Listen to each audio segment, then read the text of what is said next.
მოგესალმებით მეგობრებო, მე ლევან ქერდიყოშვილი ვარ, ეს კი კრივის სამყაროს მორიგი ეპიზოდია. ძალიან საინტერესო ეპიზოდით, ძალიან საინტერესო სტუმრებით, ძალიან საინტერესო თემაზე ვისაუბრებთ, ოღონდ მანამდე აუცილებლად უნდა გთხოვოთ, რომ მოიწონოთ ეს ვიდეო სოციალურ ქსელებში, გააზიაროთ, მოიწონოთ ჩვენი YouTube-ის არხი, ჩვენი Facebook-ის გვერდი, კრივის სამყარო და იქ ნახავთ ძალიან ბევრ საინტერესო მასალას, არა მხოლოდ ამ ვიდეოს, არამედ ქართული კრივის შესახებ, ისე როგორც უცხოური კრივის შესახებ, არაერთი ძალიან საინტერესო მასალა გელით, ასე რომ უქომაგოთ ქართულ კრივს.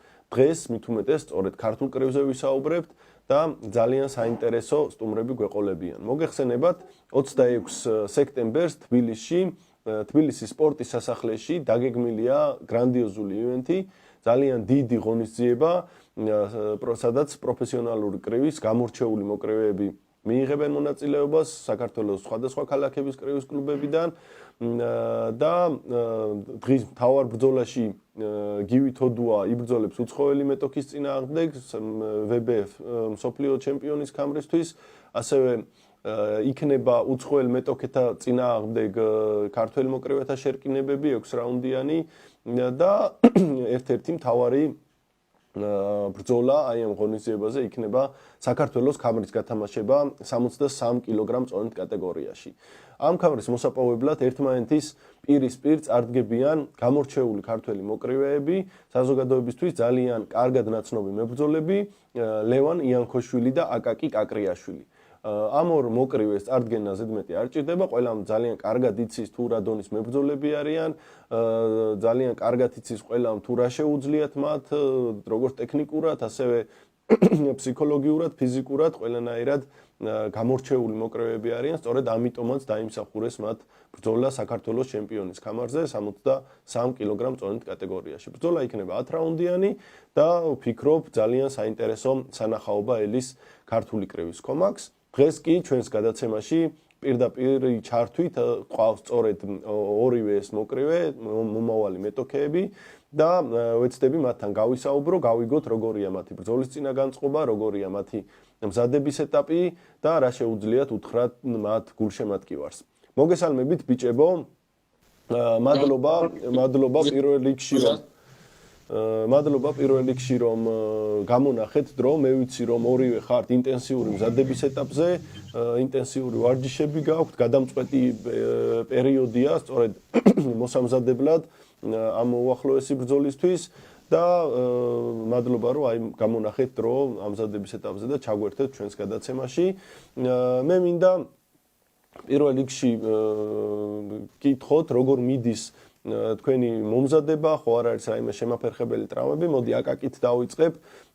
აკაკი, შენი მზადება როგორ მიდის, სად ემზადები, როგორ ემზადები, როგორ ფორმაში ხარ, როგორ გრძნობ თავს, ხო არ არის რაიმე შემაფერხებელი ფაქტორი ან მზადების კუთხით, ან ტრავმის კუთხით და როგორია შენი განწყობა მომავალი ბრძოლის წინ?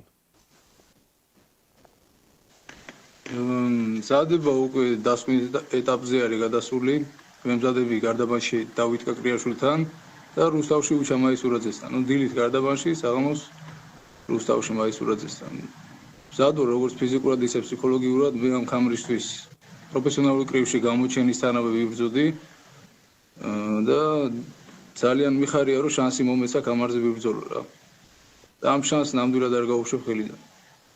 გასაგებია შენი განწყობა და კარგია და მიხარია რომ მზადების ეტაპზე არ არის რაიმე შემაფერხებელი ფაქტორი, იმიტომ რომ ვიცი რომ აი შენ თუნდაც რაც თქვი რომ დიდი ხანია გინდოდა ქამარზე ბრძოლა, დაიმსახურე, მოხვედი აქამდე და ეხლა რომ რამე შეფერხება ყოფილიყო, რა თქმა უნდა, ყველასთვის ძალიან ცუდი იქნებოდა.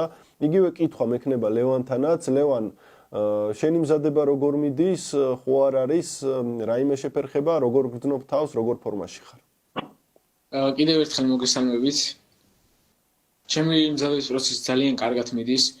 მე ვემზადები ისე და ისე მიხეილ ბაკაშვილთან კლუბ უნგლებში და ინტენსიურად ვარ ჩართული და ინტენსიურად ვარჯიშობთ ყოველდღიურად. მე მაინტერესებს აი აკაკისთან აი ესეთი საკითხი, თვითონაც აღნიშნა და შენ თვითონ აღნიშნე აკაკი რომ დიდი ხანია გინდოდა და მართლაც მე ვარ ამის მომსწრე რომ ითხოვდი საკმაოდ საფუძვლიანად შენ ქამარზე ბრძოლას და მართლაც დადგა ეს დღე, რას ნიშნავს შენთვის იბრძოლო საქართველოს ჩემპიონის კამარზე, რას ნიშნავს შენთვის ეს ტიტული და რას ნიშნავს ზოგადად რომ უბრუნდები პროფესიონალური კრივის რინგს, რაღაც გარკვეული პაუზა გქონდა, რომ პროფესიონალური კრივის რინგზე არ უნახავს გულშემატკივარ შენი ორთაბრძოლები, რას ნიშნავს ეს ყველაფერი შენთვის დღესდღეობით? პირველ რიგში იმას გეტყვით, რომ ძალიან მიხარია რინგზე დაბრუნდება რა. 3 წელია საქართველოში არ მებრძოლია და მიხარია, რომ ჩემი გულშემატკივრებისთვის უნდა ვიბრძოლო და შოუ ვაჩუქო ჩემ გულშემატკივარს თბილისში თან. სხვა რა შემიძლია გითხრათ, ნუ. ჩემთვის საქართველოს ჩემპიონის კამარი არის პრესტიჟი და ტიტული, რომელიც კიდაც ამდენი ხანია მივიწევ და ვივრწევ. სამოყვავილო კრივში საქართველოს ჩემპიონობა არასდროს არ ყოფილა ჩემთვის პრიორიტეტი, არც ოლიმპიურ ჩემპიონობაზე მიოცნებია როდესაც რა. ჩემთვის ბავშვობიდანვე მიზანი იყო WBC და ადრე თუ გვიან მაგ მიზნამდე მივალ აუცილებლად. ეს უბრალოდ პირველი ეტაპია, რომელიც უნდა გადავლახო და გავიარო და შემდეგ კამრებზე ვიფიქრო რა. ლევან, შენ რა სიტყვი? გასაგებია, შენ საკმაოდ სერიოზული მეტოქე გყავს აკაკი აკრიაშვილის სახით და გასაგებია, რომ ძალიან მნიშვნელოვანია ბრძოლა საქართველოს ჩემპიონის კამარზე პროფესიონალურ კრივში. შენ თვითონ აკაკის ქონდა გარკვეული პაუზა კრივში ორთაბრძოლებისგან, შენ საკმაოდ აქტიურად იყავი ბოლო პერიოდამდე, მათ შორის საფრანგეთშიც იბრძოლე კამარზე 8 რაუნდიანი ბრძოლა. შენთვის რას ნიშნავს იბრძოლო საქართველოს ჩემპიონობისთვის, რამდენად მნიშვნელოვანია შენთვის აი ამ კამრის მოპოვება? რა თქმა უნდა, რომ ძალიან მნიშვნელოვანია, იმიტომ რომ საკუთარ ქვეყნის კამარს ვფლობ, მაინც ძალიან არგია, როგორც სპორტული მხრივ, ისე პიროვნულად ეს გაზრდისთვის და განვითარებისთვის ძალიან მაგარია, ხოლო რაც შეეხება აკაკის, ძალიან მიხარია, რომ ის იქნება ჩემი მეტოქე და ძალიან მაგარ შოუს ვაჩვენებთ. აი ეს საკითხი რომ გავაგრძელოთ, მართლაც მე მინდა რომ მართლა მე ჩემი შეფასება რაც არის, ის არის რომ მართლაც უძლიერესი და გამორჩეული მეტოქეები იქნებით ერთმანეთისთვის. მე დიდი ხანია მინდოდა რომ მე ნახა თქვენი ორთაბრძოლა რინგზე. ლევანმა თქვა რომ მიხარია აკაკის რო იქნება ჩემი მეტოქე. აკაკი, შენ რა შეგიძლია თქვა შენს მეტოქეზე? როგორ შეგიძლია შეაფასო ლევან იანქოშვილი როგორც მეტოქე და რა სიტყვი, როგორ შანსები გექნება პირადად შენ რას ფიქრობ, როგორ განვითარდება რინგზე მოვლენები? მე არაერთხელ ვიტყვი ადამიანებია ის რომ მე ნოკაუტერი ვარ, არ ვფიქრობ ქულებით გამარჯვებაზე არასდროს, ჩემთვის მოცემული რაუნდები არის, მოცემული დრო, რა დროშიც უნდა ჩავეტიო და რა დროშიც უნდა შევძლო ჩემი მეტოქის განაიტრალება. ლევანი კარგი ბიჭია, რა თქმა უნდა, ბევრი ბრძოლა აქვს საქართველოში ჩატარებული ისევე როგორც საზღვარგარეთ, მაგრამ ვთვლი რომ უკეთეს ბიჭებთანაც მაქვს ნაბრძოლი და თან ჩემზე დიდ წონაში რა. ხო და არ ამგონია სიმართლე გითხრა რომ რაღაცით გამაკვირვებ რინგზე რა. ლევანი, დიახ. ღვთისნება არის და ბედისნება თუ რამე ისე არ წავა, როგორც უნდა წავიდეს ესეთ რიგით. ლევან, შენ რა შეგიძლია თქვა, აი აკაკიმ საკმაოდ ამბიციური განცხადება გააკეთა, რომ მხოლოდ მოგებას აპირებს, თან ნოკაუტით მიანიშნა ნოკაუტისკენ. შენ რა შეგიძლია თქვა, შენ რასელი როგორ განვითარდება რინგზე მოვლენები, შენი გეგმა როგორია აკაკის წინააღმდეგ? ჩემთვის თავარი სიტყვები არ არის, ჩემთვის თავარი მოქმედება. და ნუ ყველას თავისი აზრი აქვს, ხა აკაკემ დააფიქსირა მაგალითად რომ ნოკაუტით უნდა გამარჯვება. ხოლო რინგზე რა მოხდება, შევხედოთ რა თქმა უნდა, როგორც თქვა, ყველაფერი ღმერთის ნება. და როგორც ღმერთი გადაწყვეტს, ისე იქნება ყველაფერი. ნოკაუტით უნდა გამარჯვება მე ყველა ბრძოლის ევა. შენ არაფერს უაში არ ხარ ამაში. მე პირადად შენი გაგვერება კი არ მინდა. მე ჩემი მეტოქეების გაგვერება მინდა ყველას. მე რასურს არ ავდივარ ქულებით მოსაგებად. მე ავდივარ ნოკაუტის გამო. ეგ არის ჩემი ერთადერთი მიზანი. შენი აზრი დააფიქსირე მაგ საკითხთან დაკავშირებით, ვთქვი მე უკვე. ეს არის ჩემი საქმე. ჩემი პირადი აზრი არის, ნუ რა თქმა უნდა, როგორც ჩუბი გადაწყვეტს, როგორც რინგზე მოვლენები გადაწყვეტს, ისე წავაბრძოლა. ხოლო ეს ქულები დამთავრდება, ნოკაუტით იქნება თუ რა იქნება, თუ ვინ მოიგებს, ყველაფერი აღმოჩნდება რინგზე რა. მე მაინტერესებს ლევან, აი შენ რო კითხო, გასაგებია, რა თქმა უნდა, საბოლოო ჯამში მიზანიც გასაგებია, იქ წასაგებად არავინ არავა ამ რინგზე, ბრძოლა იქნება 10 რაუნდიანი, რაც არ არის ცოტა, საკმაოდ ბევრია, 10 რაუნდი და ამას სჭირდება რაღაც თავისებური, როგორც მოკრევები ამბობენ და სპეციალისტები, ყოველთვის რაც მეტია რაუნდები, განსხვავებული მომზადება სჭირდება. აი ამისთვის თუ ხარ მზად ლევანთან მინდა ისევ რომ გადავიდე ამ კითხვით, შენ ბოლო ბრძოლა 8 რაუნდიანი იყო შენი, მე შევესწარი ამ ბრძოლას და საკმაოდ კარგად ჩაატარე. ახლა თუ ხარ მზად 10 რაუნდიანი ბრძოლისთვის, რაიმე განსაკუთრებული სტრატეგია და მზადების განსაკუთრებული ეტაპს თუ გადიხარ, აი ზუსტად ამ მინიშნებით, რომ ბრძოლა გექნება არა 6 რაუნდი, ან 4 რაუნდი, არამედ უკვე 10 რაუნდი საჩემპიონო ბრძოლა. განსაკუთრებით თუ ემზადები აი ამ 10 რაუნდისთვის და რამე სპეციალურ მომზადებას თუ გადიხარ შენ წვრთნელთან ერთად.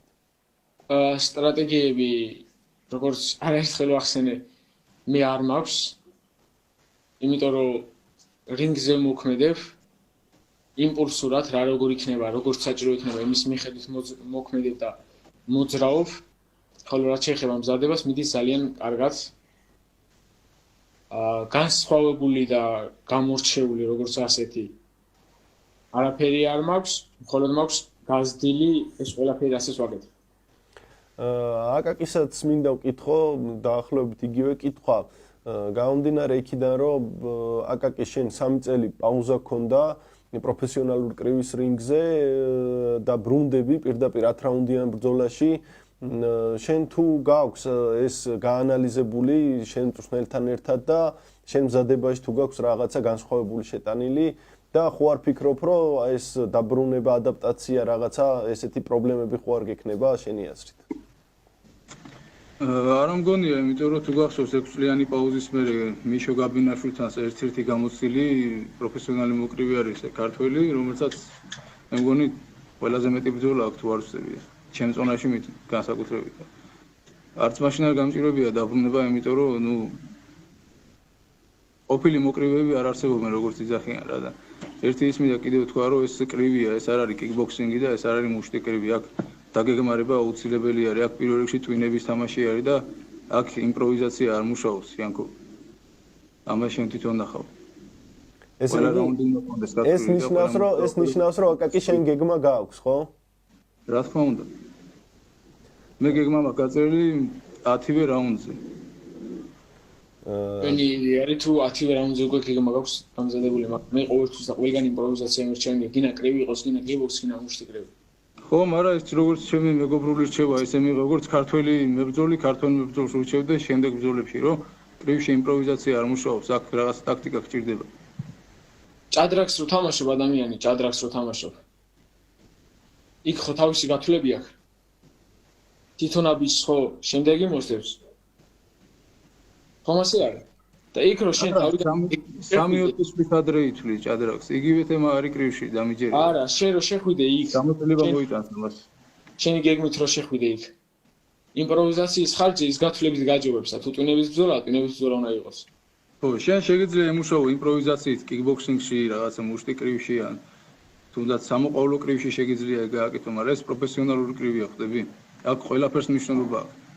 რამდენ დარტყმას გააკეთებ, რამდენ წახტომას გააკეთებ, რამდენ მოძრაობას გააკეთებ, ყველაფერს მნიშვნელობა აქვს აქ. მე მაგას ვაკეთებ იმპროვიზაციით.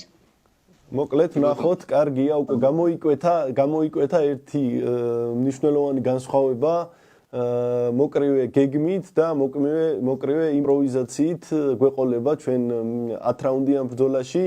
არ ვიცი, შესაძლოა ეს საუბარიც გეგმის ნაწილი იყოს, როგორც ერთი ისე მეორე მხრიდანაც. ყოველ შემთხვევაში დამატებითი ინტრიგა დაითესა, სხვათა შორის მსგავსი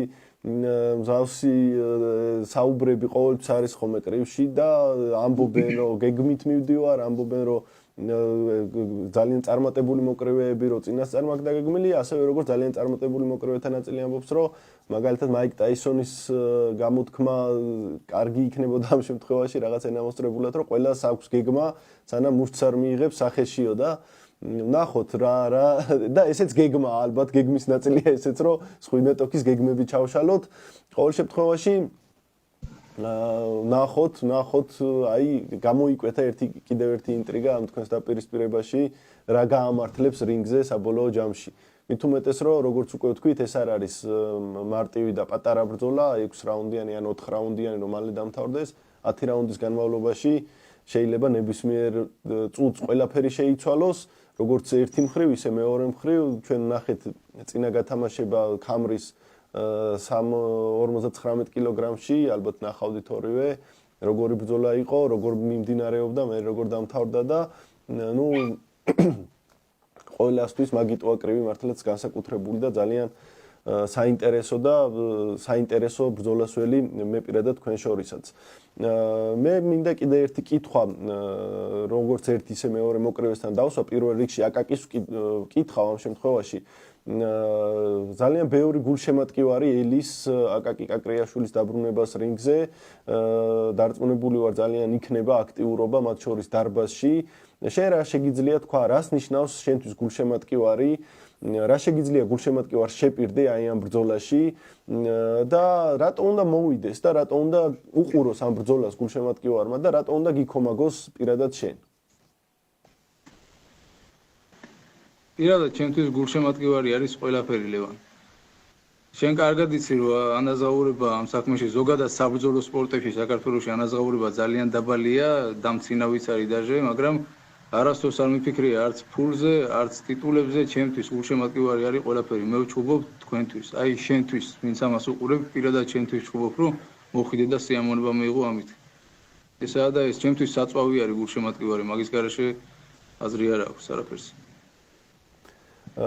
იგივე კითხვა მინდა ლევანსაც დაუსვა, იმით გამომდინარე იქიდან რომ ლევანსაც ძალიან მრავალრიცხოვანი გულშემატკივარი ყავს, ძალიან ბევრი, როგორც და ეს იკვეთება ხოლმე სოციქსელებშიც, ეს იკვეთება ხოლმე სხვადასხვა ღონისძიებებზე და ივენთებზე ზოგადად. ლევან, შენთვის რას ნიშნავს შენი კომაგი, შენთვის რას ნიშნავს შენი გულშემატკივარი და რა შეგიძლია მათ შეპირდე აი ამ ბრძოლაში? ჩემი გულშემატკივარი ძალიან მნიშვნელოვანია ეს ფაქტი, იმიტომ რომ გულშემატკივარით ჩათვალე თითქმის ყველაფერი არის რა. ნებისმიერ სპორტში, ნებისმიერი სპორტსმენისთვის, სულ ეს გუნდური იყოს, როცა გეზნობს მის როგორც გულშემატკივრების ძალას, ასე რომ ვთქვათ, თითქოს მასზე გადადის და ყველაფრის შემოტრიალება შეუძლია რა ძალის ხარჯზე. მეგობრებო, კიდე ერთი საკითხი, რომელიც მნიშვნელოვანია, რა თქმა უნდა, გულშემატკივარი იქნება თქვენთვის დამატებითი კი არა და ერთ-ერთი მთავარი ალბათ мотиваციის მომცემიც და უკვე რინგზეც მათი გამხნევების და შეძახილების ფონზე დარწმუნებული ვარ, სულ სხვა ბრძოლას ვიხილავთ. ამიტომ აქვე მინდა მოუწოდო მეც პირადად გულშემატკივრებს მთელი საქართველოსდან, ისევე როგორც თქვენ პირად გულშემატკივრებს, რომ აუცილებლად მობრძანდით თბილისის სპორტის სასახლეში 26 სექტემბერს იქნება, როგორც უკვე გითხარით, გრანდიოზული შოუ, ძალიან დიდი შოუ, რომელიც მსგავსიც შეიძლება ითქვას, რომ ჯერ არ ჩატარებულა საქართველოში და მართლაც გამორჩეული ორთაბრძოლა იქნება მათ შორის თქვენი დაპირისპირება, ისევე როგორც სხვა ბრძოლებიც არანაკლებ საინტერესო გამორჩეული უცხოელების წინააღმდეგ, ქართველები ერთმანეთის წინააღმდეგ და კიდე ერთ-ერთი მთავარი და ძალიან მნიშვნელოვანი და ღირსშესანიშნავი, რაც იქნება აი ამ შოუზე, ეს იქნება, რომ ამ ორთაბრძოლებს დაესწრება მსოფლიო კრივის ლეგენდა ლენოქს ლუისი, რომელზეც ალბათ საუბარიც არ არის თუ რა დონის ლეგენდა და რა დონის პიროვნება სპორტში და მისი ჩამოსვლას და ამ ორთაბრძოლებზე დასწრებაც მე მგონი ქართული კრივის კომაგისთვის დამატებითი საჩუქარია, ასე ვთქვათ, ბონუსია, რომლის გამოტოვებაც ალბათ არ ღირს, ასე რომ ბილეთები ძვირი არ არის, მობრძანდით, დაესწარით ყველა უკომაგეთ ქართულ კრივს, ქართველ მოკრივეებს და დატკბით მაღალი დონის სპორტული სანახაობით. და აქვე მინდა ისე თქვენ გკითხოთ ბიჭებო, გასაგებია რომ უკვე როგორც აღნიშნეთ, შოუ იქნება საკმაოდ დიდი, გრანდიოზული, თავისი ორგანიზებით იქნება მსოფლიო დონის შოუ, ნამდვილად რაც დაგეგმილია და მსოფლიო კრივის ლეგენდა ლენოქს ლუისი დაესწრება თქვენს ორთაბრძოლას. რას ნიშნავს ეს იქნება თქვენთვის დამატებითი სტიმული და რას ნიშნავს ზოგადად კარგ შოუზე, კარგად ორგანიზებულ შოუზე, დიდ შოუზე ასპარეზობა პირადად თქვენთვის. აკაკისგან დავიწყებ ამ შემთხვევაშიც. არ ვიცი, ცოტა რთული არის. რა თქმა უნდა, სასიამოვნო არის ის, რომ ამხელა დონის მოკრივე ოლიმპიური ჩემპიონი კაცი, რომელმაც ჩემი ფეივორიტ მოკრივე ნოკაუტში გაუშვა მაიკ ტაისონი, ჩემ ბრძოლას დაესწრება და ამას ნახოს. რა თქმა უნდა, ეს რაღაც мотиваცია და ძალიან დიდი სიამოვნება არის ჩემთვის პირადად, მაგრამ მე პროფესიონალი ვარ, ჩემი საქმის რინგია. თუნდაც არავინ მეყურებდეს, თუნდაც მარსზე იდგას ეს რინგი, მე იქ ავდივარ და ჩემ საქმეს გავაკეთებ და ჩამოვლ. იგივე კითხვა მექნება ლევანთანაც, გასაგებია ლევან, შენ არაერთ ძალიან დიდ და კარგ შოუზე ხარ გამოსული, როგორც საქართველოში, ასევე უცხოეთში, არაერთ დიდ რინგზე მდგარ ხარ უკვე, საკმაოდ გამოცდილებაც გაქვს მიღებული. შენთვის რას ნიშნავს, თუნდაც აი ასეთი მაღალი დონის მსოფლიო კრივის ლეგენდა რო გიყურებს და რამდენად მნიშვნელოვანი იქნება შენი აზრით და ეს ზოგჯერ არის რომ რაღაცა ზედმეტ პასუხისმგებლობას გრძნობენ მოკრივეები, სპორტსმენები, როცა უკვე ყველაფერი აი მაღალ დონეზეა და ამ შემდეგ ზოგჯერ არის რომ პირიქით ეს ყველაფერი დამატებით სტიმულს აძლევს. შენ შემთხვევაში როგორ იქნება, როგორ ფიქრობ ამ შემთხვევაში? შეიძლება ითქვას რომ უფრო დამატებითი სტიმული რა, იმიტომ რომ გამოწვევა და თან მიუხედავად ამ ყველაფერისა რინგია, რომელიც არაერთხელ მიბრძოლია და უფრო საინტერესო ის ფაქტი არის, რომ როგორც პატარა ასევე დიდ რინგზეც რა, ნებისმიერ მდგომარეობაში შეიძლება ადამიანმა იცხოვოს, მაგრამ როცა შენს ტერიტორიაზე ხარ და თან ესეთი ლეგენდა ადამიანი ჩამოდის, ну, ალბათ უფრო შეიძლება ითქვას დამატებითი мотиваცია არა. ნამდვილად მეც მგონია რომ პირიქით გაალამაზებს შოუს, არ მგონია რომ წნეხის ქვეშ მოექცნენ თქვენაირი მით უმეტეს გამოცდილი მოკრივეები, თუნდაც იმით რომ ვიღაც ან გულშემატკივრის გამო, ან თუნდაც ძალიან საპატიო სტუმრის გამო, მაგრამ თავარი შოუ, თავარი სანახაობა ამ ბრძოლებზე უნდა დადგათ თქვენ პირადად მოკრივეებმა და დადგავთ კიდეც, აი ამაში მაქვს ყველაზე დიდი იმედი თქვენი რომ გულშემატკივარს ჭირდება სანახაობა, რაც არ უნდა ძალიან მაღალი დონის მოკრივეები დაესწრონ, მსოფლიო კრივის ლეგენდები დაესწრონ, მათ შორის ქართული სპორტის ძალიან გამორჩეული სახეებიც იქნებიან, რა თქმა უნდა და ბევრი ძალიან გამორჩეული პიროვნება დაესწრება ამ ღონისძიებას. მთავარი შემოქმედები ხართ თქვენ, ვინც ადიხართ რინგზე. მე ამ შემთხვევაში ამას უყურებ როგორც გულშემატკივრის თვალით, გულშემატკივრის პოზიციიდან, ასევე როგორც ორგანიზატორის პოზიციიდან და დარწმუნებული ვარ, რომ თქვენ გააკეთებთ მთავარ საქმეს და მე ერთი სურვილი მაქვს, რომ როდესაც ეს შოუ დამთავრდება, გულშემატკივარმა ილაპარაკოს არა იმაზე, რომ იქ ლენოქს ლუისი ნახა რაღაცა, ილაპარაკოს თქვენს ბრძოლაზე, თუ რა მაგარი ბრძოლა ნახა, თუ რა მაგარი დაპირისპირება ნახა, თუ და აი ეს იყოს მთავარი საუბრის საგანი და იმედი მაქვს, სწორედ აი ასეც იქნება. და ბოლოს მინდა კითხოთ ორივე მათგანს, გასაგებია, აი აკაკი თქვა მაგალითად, რომ ეს არის ეტაპი, საქართველოს ჩემპიონობა, პრესტიჟია და ამავდროულად არის ეტაპი, გასავლელი ეტაპი, სამომავლოდ კიდევ უფრო მაღალი მიზნებისთვის. მოდი უფრო კონკრეტულად და უფრო კიდევ რომ განვავრცოთ ეს თემა, აკაკი, პირადად შენ კითხავ პირველ რიგში ისევ, შენი სამომავლო მიზნები როგორია, როგორ ხედავ საკუთარ თავს, როგორ ხედავ საკუთარ მომავალს და რას გააკეთებ შენი მიზნების მისაღწევად? მოდი შორს არ გავიხედები და აი პირველ საფეხურს გეტყვით რა. წელს ვახტენე პროფესიონალურ კრივში გამოჩენის თანავე, როგორც კი ორი სამი ბრძოლა ჩავატარე, კამარზე მოვითხოვე ბრძოლა რა, რაზეც პასუხი მივიღე, რომ საკმარისი რაოდენობის ბრძოლები არ მქონდა, უნდა ჩამეტარებინა და ჩავატარე კიდეც ევროპაშიც, საქართველოშიც ვიჩხუბე, დავაგროვე ბრძოლები და მოხდა ისე, რომ ერთ-ერთ შეჯიბზე მოვიტეხე ხელი. ზუსტად მაშინ, როცა ხელი თაბაშირში მქონდა, ჩატარდა საქართველოს ჩემპიონატში საქართველოს ჩემპიონის კამრის ბრძოლა, სადაც არც სახელს დავასახელებ იმ ბიჭის და არც გვარს. ტიპია რა, რომელსაც 70-ზე მეტი წაგება აქვს და რაღაცა თუ 12 თუ 13 მოგება და აჩხუბეს გელათ ეგაშვილს, აი იანქოშვილის გუნდებს რა. თუ არ ვწდები, წნორში იყო ეგ ტურნირი თავის ეზოში პაჩტი. ხოდა მისცეს, ნუ ჩემი კამარი მისცეს და ამ ბიჭმაც შეირგო ეს კამარი რა და მე მინდოდა მაგასთან ბრძოლა რა. აი ლევანის მე პატივს ვცემ მაგალითად, ეხლა ლევანი არის ძმაკაცის ტყვიას ამოფარებული პოზიციაში რა. ამიტომ მე ამ ბიჭის მიმართ პირადად არანაირი აგრესია არ მაქვს, მე რომ შენ გიყურებ, შენ უკან ხედავთ ეგაშვილს რა. თეგაშვილის მიმართაც პირადულად არანაირი აგრესია არ მაქვს, პროსტო იმისთვის არ უნდა მოეკიდა ხელი, რას თვითონ არ ეკუთვნის და თუ ეგ ეკუთვნის, მაშინ ამოვიდეს რინგზე, ვაშკაცურად დამიდგეს და დაამტკიცოს, რომ ეგ არის ჩემპიონი და არა მე. ხო და შენს მერე თან მაგ ბიჭმა დამიწერა მე რაღაცა კომენტარები, რომ პირველი მეტოქე იქნებიო ჩემიო, როგორც კი ტრამვას მოუშვებოდა. თუ არ ვწდები ახლა 28-ში ჩუბობს სხვასთან თან, ბიჭთან, რომელიც 13 წამში მყავს გაგვარებული თუ 16 წამში რა.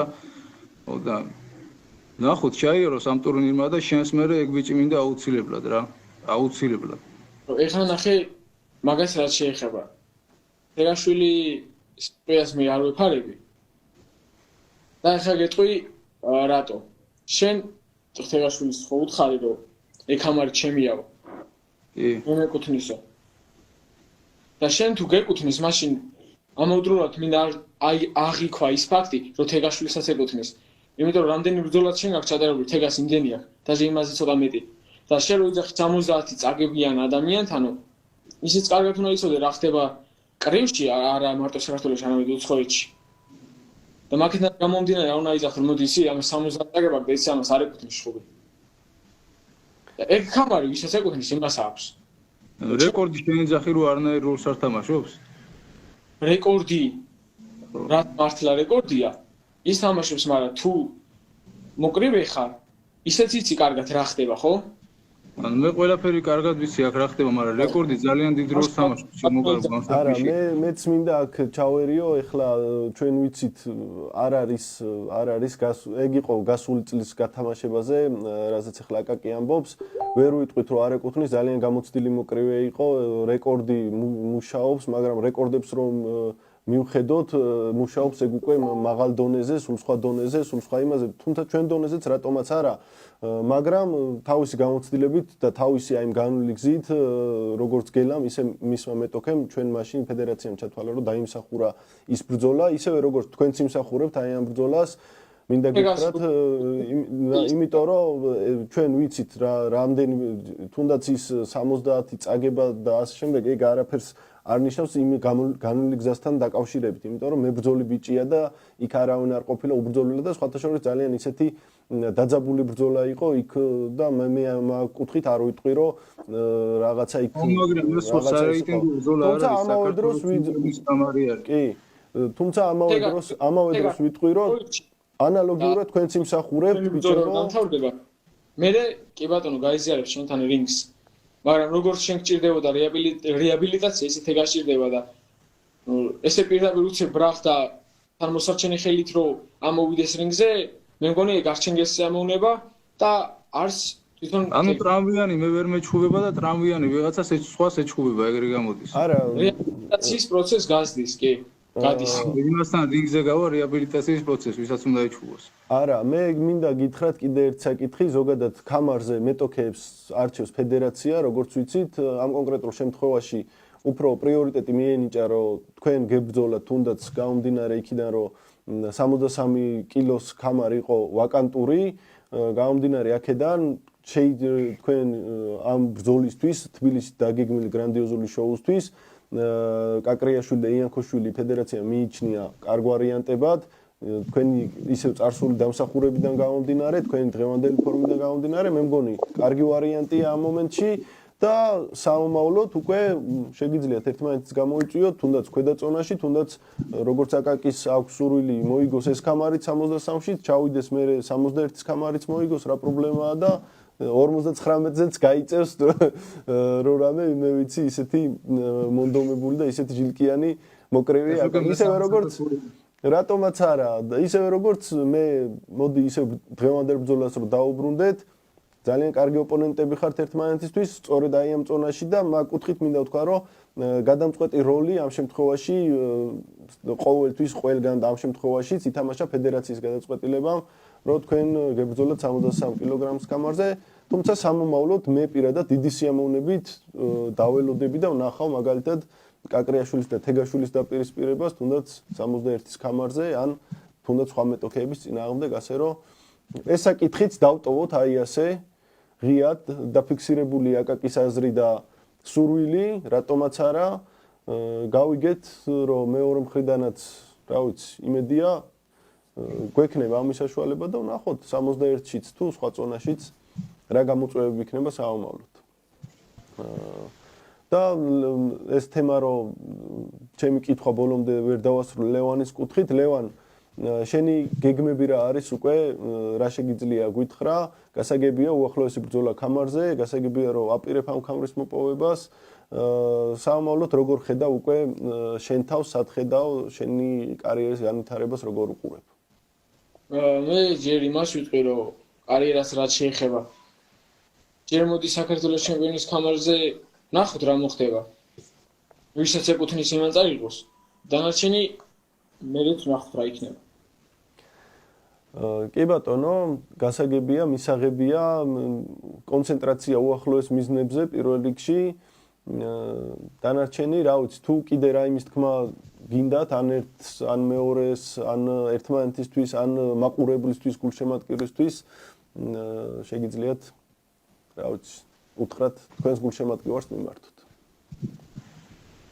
გულშემატკივარს მინდა უთხრა, რომ თუ ვინმეს კრივის ინტერესი აქვს, თუ ვინმეს კრივი მოსწონს, ეს არის ისეთი ივენთი, რომელიც არ უნდა გამოტოვონ რა, ასეთი ივენთები ყოველთვიურად არ ტარდება საქართველოში და ძალიან მაგარი შანსი არის, ძალიან დიდი სანახაობა არის. მობრძანდით, უყურეთ და დატკბით ბრძოლებით. ჩვენს გარდა, ჩემი და ლევანის გარდა ძალიან ბევრი საინტერესო ბრძოლა იქნება იქ და არ მოიწყენთ და არც ტელეფონებში არ ჩაიხედებით. ლევან, შენ რა შეგიძლია უთხრა გულშემატკივარს და რა შეგიძლია უთხრა ზოგადად თუნდაც ყველას, ვისაც ვინ შეიძლება დაინტერესდეს კრივით 26 სექტემბერს. 26-ში ისეთი მაგარი შოუ იქნება, რომ ვისაც აინტერესებს და ვისაც არ აინტერესებს, ყველა იქ, იმიტომ რომ მაყურებლისთვის და გულშემატკივრისთვის ეს ერთ-ერთი ყველაზე გრანდიოზული შოუა ჯერ რაც ჩატარებულა მე მგონი საქართველოში. როგორც კარიერის მხრივ, მხოლოდ საქართველოში, არამედ მთელი მსოფლიოს მასშტაბით რა. ნამდვილად, მე შემიძლია დავამატო, რომ ბიჭებო პირველ რიგში საინტერესო იყო საუბარი თქვენთან, გასაგებია და საინტერესო იყო და ძალიან კარგი იყო, რომ ღიად გამოთქვით საკუთარი მოსაზრებები, საკუთარი ამბიციებით და აჩვენეთ გულშემატკივარს.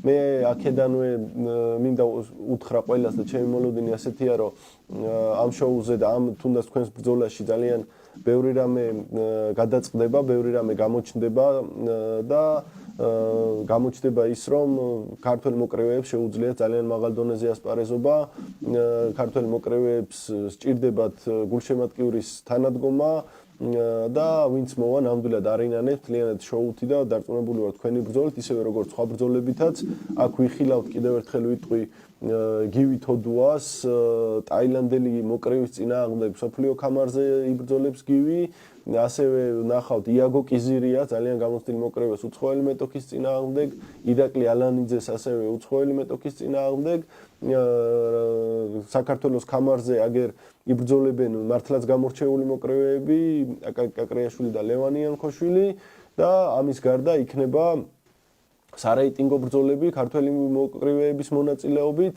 გვექნება უცხოელ მოკრევეთა წყვილიც ერთი ძალიან საინტერესო და მოკლედ დაუნდობელი ორთაბრძოლები იქნება და მინდა გითხრათ რომ აი ბიჭებიც დამეთანხმებიან არაერთ უცხოურ შოუზე არიან ამყოფები თუნდაც უცხოეთში და თვითონაც ნახავენ რა დონის შოუ იქნება და მინდა გითხრათ რომ თუნდაც ევროპაშიც ძალიან იშვიათია იმ დონის ღონისძიებები და იმ დონის შოუები რა დონის შოუც თბილისში გაიმართება 26 სექტემბერს ამისთვის ძალიან დიდი მადლობა ეკუთვნის პირველ რიგში რა თქმა უნდა საქართველოს პროფესიონალური კრივის კავშირს ვინც დააორგანიზა ეს ღონისძიება Boxing Group Promotions, World Boxing Promotions ძალიან დიდი მადლობა თბილისის მერიას რომელმაც ძალიან დიდი წვლილი გაიღო იმისთვის რომ ეს ორთაბრძოლა შემდგარიყო თბილისში დიდი მადლობა სპორტის სამინისტროს და პირველ რიგში კიდევ რა თქმა უნდა იმ გუნდებს საიდანაც მოდიხართ თქვენ მოკრევეები იმ კრივის კლუბებს საქართველოს სხვადასხვა კუთხეებიდან თქვენს მწვრთნელებს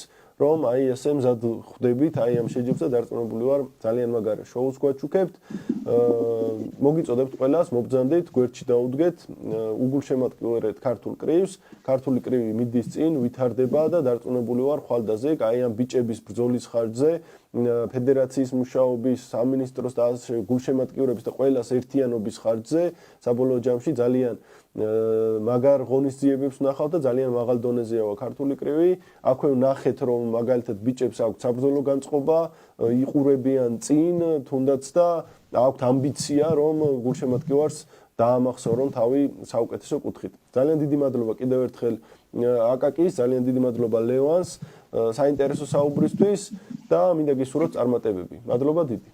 მადლობა ლევან.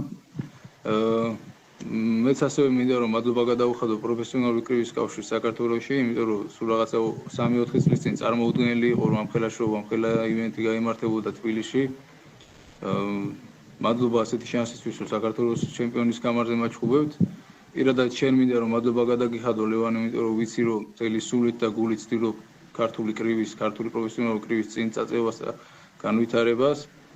და ერთი რაღაც მინდა დავამატო რომ ჩემი მწვრთნელი გურამ დევდარიანი, ჩემი პირველი მწვრთნელი, ცხონებული დაიღუპა სამწუხაროდ 7-8 წლის ასაკიდანვე მეუბნებოდა რომ მე შენ სამოყვარულო კრივში ვერ ხედავ, შენი არის პროფესიონალური კრივიო და აი ეს დღე როცა დადგა, საქართველოს ჩემპიონის გამარჯვება ბრძოლობ, დღეს ძალიან ბედნიერი იქნებოდა ის კაცი და მაგ ბრძოლას უწუნი გურამ დევდარიანს რა.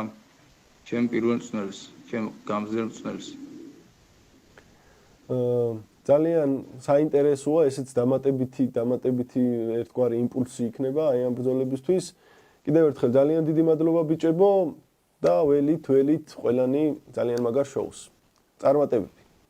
ნახვამდის. ნახვამდის.